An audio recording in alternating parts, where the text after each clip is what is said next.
Welcome back, Geoff Coughlin. So here we are, we finished the Airfix B17G, and so I thought I'd just give you a very quick video tour of what we've got and perhaps point out a couple of bits and bobs along the way.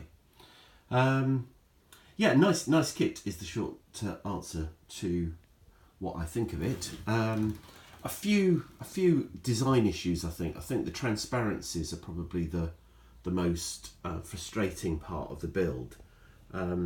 This whole kind of nose section here, those side panels. In the end, if you peg away at it and you sort of make sure you prep them properly, but put them on earlier in the process and then do all the masking, it's fine. I think, you know, I'm definitely pleased with the way it's all come out, and hopefully you'll agree.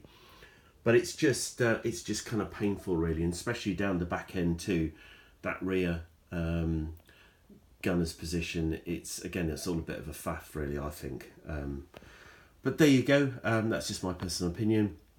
But the end result is certainly very pleasing. Very pleased with this metal finish. I think basically the polished aluminium over the gloss black, all clad stuff here has worked very well.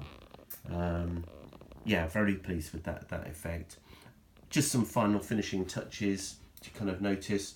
Quite a few aerial wires on the B17. I hadn't realised quite how many there were. This one, they're just ahead of the windscreen. And then of course you've got the twin wires that come down from the tail.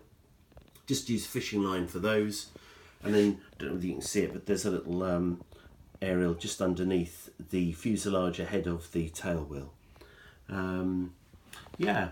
I spotted a little something there that's gone on there. Just get rid of that. Yeah, so overall, very pleased. As I said, I hope you like it. Probably one final thing just to mention. I did do a little bit of chipping along the front edges here, just a little bit there of sponge chipping.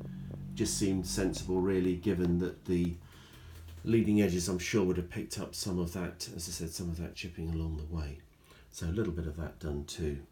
All the guns, yeah, they worked out well too, actually, in terms of being able to fit them afterwards. So sneaking them in through the top Astrodome, and that seemed to just about be able to get those two twin guns in either side of the nose.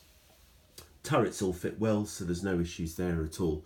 So yeah, overall, pleased with that. B17G, all finished, and as I said, I hope you like it.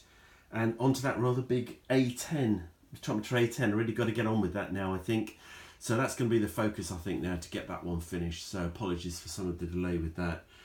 And all this nonsense with me in hospital and all the rest of it. But that's hopefully nearly behind us as I await to go under the knife myself.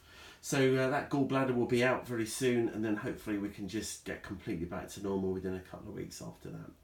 So I'll try and keep some of the modelling going for sure between now and then. It's actually been reasonably productive as I've felt little energy to do anything else. But as I said, I hope you enjoy it as much as I do. So keep up good work, guys, and see you again soon.